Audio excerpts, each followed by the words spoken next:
The most damaging thing you learned in school wasn't something you learned in any specific class. It was learning to get good grades. When I was in college, a particularly earnest philosophy grad student once told me that he never cared what grade he got in a class, only what he learned in it. This stuck in my mind because it was the only time I ever heard anyone say such a thing.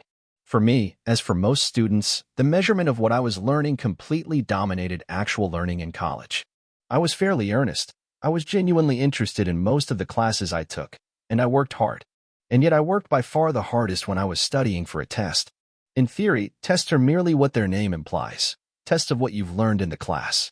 In theory, you shouldn't have to prepare for a test in a class any more than you have to prepare for a blood test. In theory, you learn from taking the class, from going to the lectures and doing the reading and/or assignments, and the test that comes afterward merely measures how well you learned. In practice, as almost everyone reading this will know, things are so different that hearing this explanation of how classes and tests are meant to work is like hearing the etymology of a word whose meaning has changed completely. In practice, the phrase studying for a test was almost redundant, because that was when one really studied. The difference between diligent and slack students was that the former studied hard for tests and the latter didn't. No one was pulling all-nighters 2 weeks into the semester. Even though I was a diligent student, almost all the work I did in school was aimed at getting a good grade on something. To many people, it would seem strange that the preceding sentence has a though in it. Aren't I merely stating a tautology? Isn't that what a diligent student is, a straight-A student? That's how deeply the conflation of learning with grades has infused our culture. Is it so bad if learning is conflated with grades? Yes, it is bad. And it wasn't until decades after college, when I was running Y Combinator, that I realized how bad it is. I knew, of course, when I was a student that studying for a test is far from identical with actual learning. At the very least, you don't retain knowledge you cram into your head the night before an exam. But the problem is worse than that. The real problem is that most tests don't come close to measuring what they're supposed to. If tests truly were tests of learning, things wouldn't be so bad. Getting good grades and learning would converge, just a little late. The problem is that nearly all tests given to students are terribly hackable. Most people who've gotten good grades know this, and know it so well they've ceased even to question it. You'll see when you realize how naive it sounds to act otherwise. Suppose you're taking a class on medieval history and the final exam is coming up.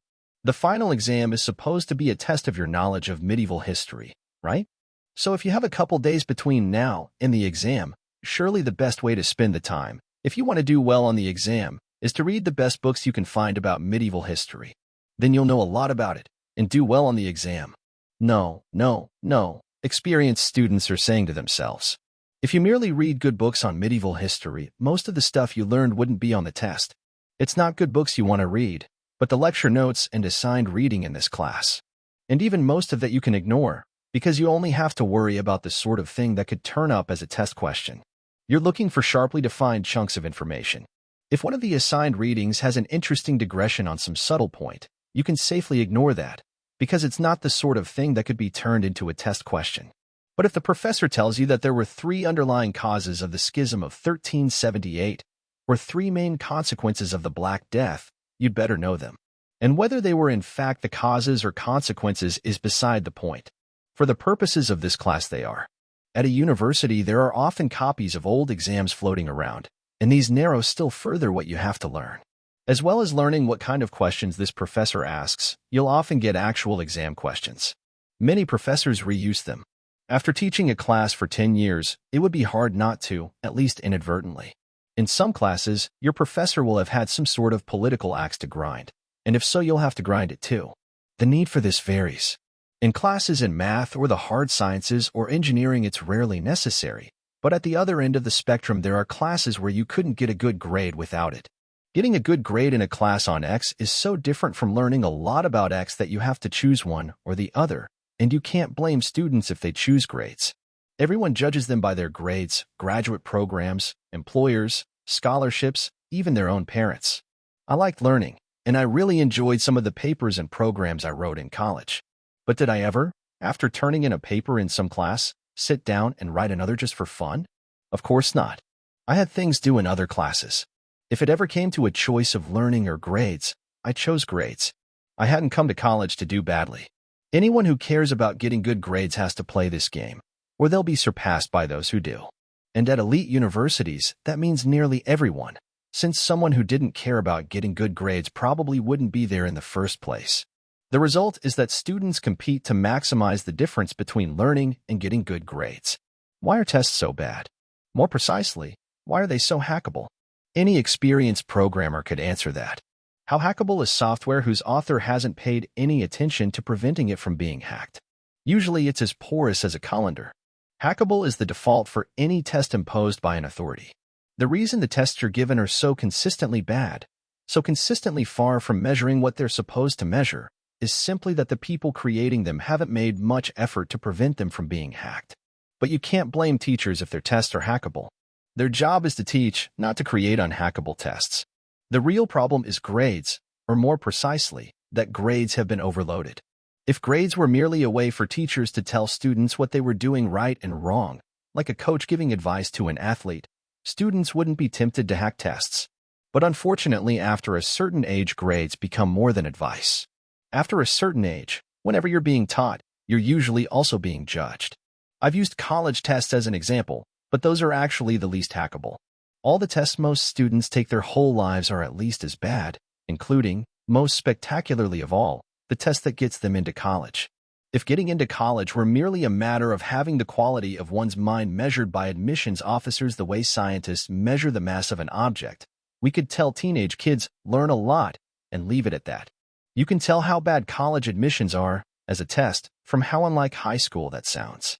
In practice, the freakishly specific nature of the stuff ambitious kids have to do in high school is directly proportionate to the hackability of college admissions.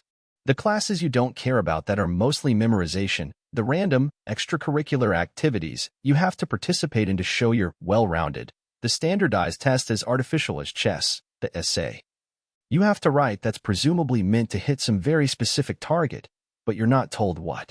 As well as being bad in what it does to kids, this test is also bad in the sense of being very hackable. So hackable that whole industries have grown up to hack it. This is the explicit purpose of test prep companies and admissions counselors, but it's also a significant part of the function of private schools. Why is this particular test so hackable?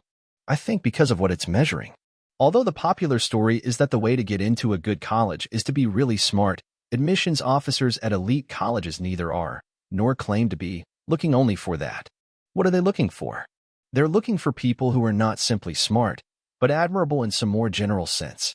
And how is this more general admirableness measured? The admissions officers feel it. In other words, they accept who they like. So what college admissions is a test of is whether you suit the taste of some group of people. Well, of course a test like that is going to be hackable.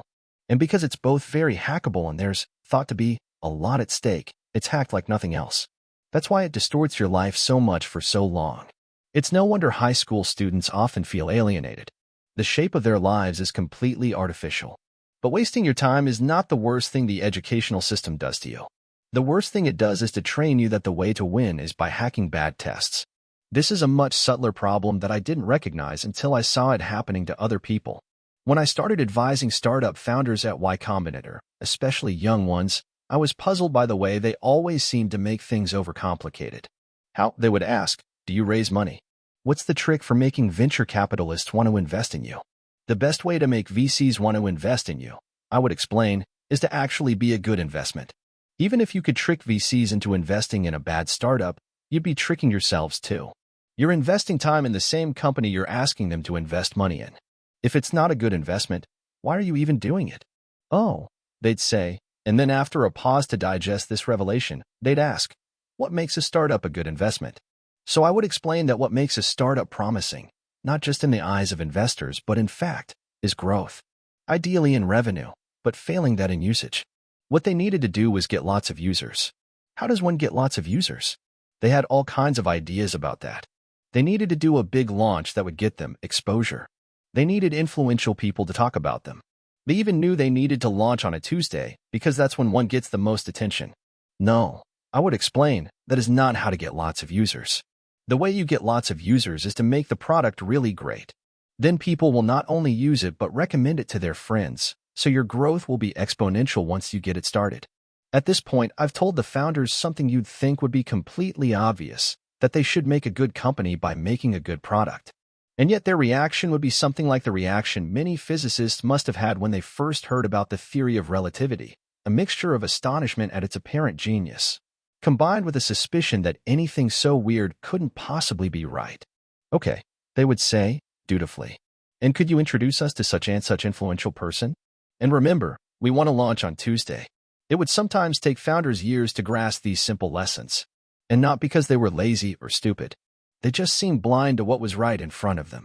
Why? I would ask myself, do they always make things so complicated? And then one day I realized this was not a rhetorical question. Why did founders tie themselves in knots doing the wrong things when the answer was right in front of them? Because that was what they'd been trained to do. Their education had taught them that the way to win was to hack the test. And without even telling them, they were being trained to do this. The younger ones, the recent graduates, had never faced a non-artificial test. They thought this was just how the world worked, that the first thing you did when facing any kind of challenge was to figure out what the trick was for hacking the test. That's why the conversation would always start with how to raise money, because that read is the test. It came at the end of YC. It had numbers attached to it, and higher numbers seemed to be better. It must be the test. There are certainly big chunks of the world where the way to win is to hack the test. This phenomenon isn't limited to schools. And some people, either due to ideology or ignorance, claim that this is true of startups too. But it isn't. In fact, one of the most striking things about startups is the degree to which you win by simply doing good work. There are edge cases, as there are in anything, but in general you win by getting users, and what users care about is whether the product does what they want. Why did it take me so long to understand why founders made startups overcomplicated? Because I hadn't realized explicitly that schools train us to win by hacking bad tests. And not just them, but me. I've been trained to hack bad tests too, and hadn't realized it till decades later. I had lived as if I realized it, but without knowing why. For example, I had avoided working for big companies. But if you'd asked why, I'd have said it was because they were bogus or bureaucratic. Or just yuck. I never understood how much of my dislike of big companies was due to the fact that you win by hacking bad tests. Similarly, the fact that the tests were unhackable was a lot of what attracted me to startups. But again, I hadn't realized that explicitly. I had in effect achieved by successive approximations something that may have a closed-form solution. I had gradually undone my training in hacking bad tests without knowing I was doing it. Could someone coming out of school banish this demon just by knowing its name and saying begone? It seems worth trying. Merely talking explicitly about this phenomenon is likely to make things better, because much of its power comes from the fact that we take it for granted.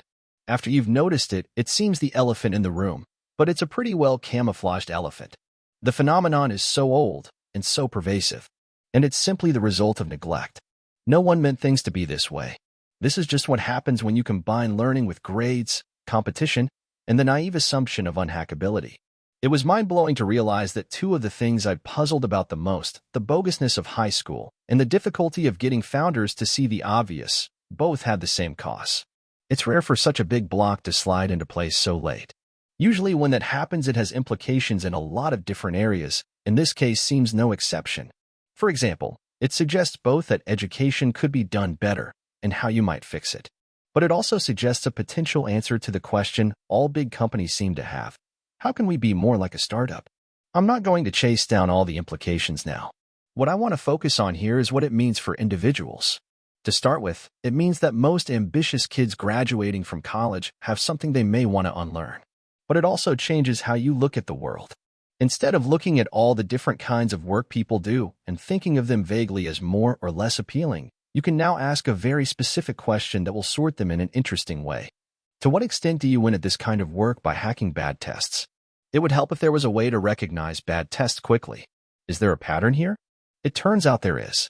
Tests can be divided into two kinds, those that are imposed by authorities and those that aren't.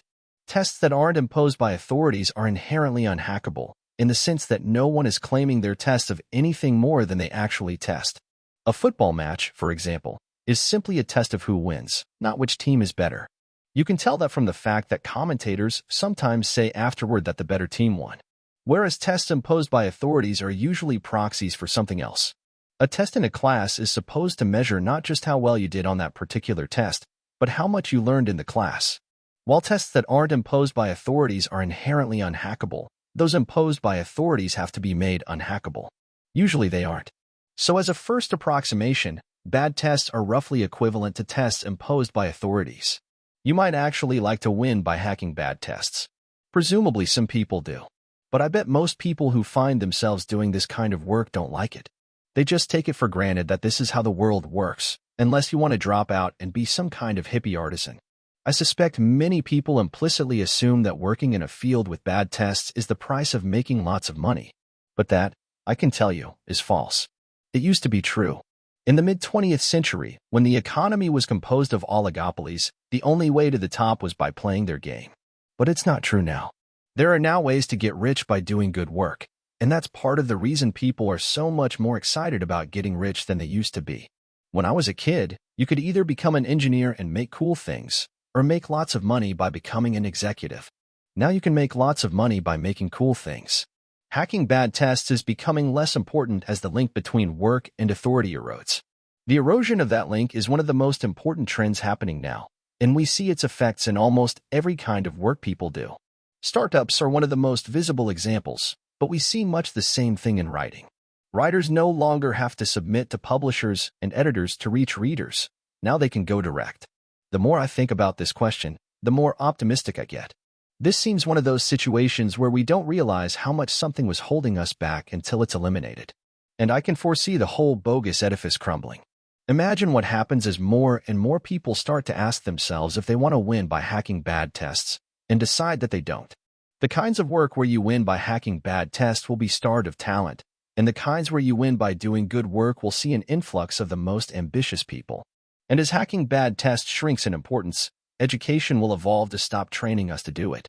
Imagine what the world could look like if that happened.